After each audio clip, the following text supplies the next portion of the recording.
Do you have a lot of allegas, stressors, characterizers? Do you want to stand strong, overcome, to start the voice of the neighbors of life? You and I, we ought to pray. Without prayer, there is no victory, child of God. If you want to overcome, you and I need to be giants on our knees. In the Gospel of Matthew, chapter 3, verse 11, John the Baptist said, I baptize you with water unto repentance. But there is one who is coming who is mightier than I, as John said, the one whom he will baptize with the Holy Spirit. John used the physical water as the physical element, but Jesus Christ used the fire as a spiritual element.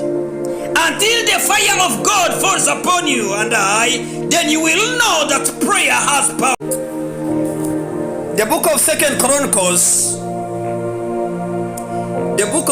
Chronicles, chapter 7, verse 12.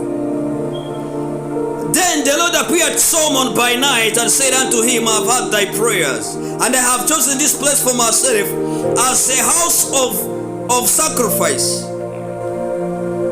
Verse 13. When I set up heaven and there is no rain, or I command the locusts to devour the land, or I send pestilence among my people. Verse 14. If my people, listen, if my people, I'm reading the book of 2 Chronicles chapter 7 verse 14. If my people who are called by my name will humble themselves and pray and seek my face and turn from their wicked ways, then will I hear from heaven and will I forgive their sins and will I heal their land.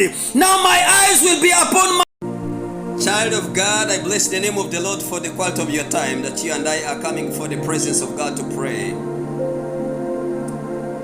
The altar flame of the prayer shouldn't go down.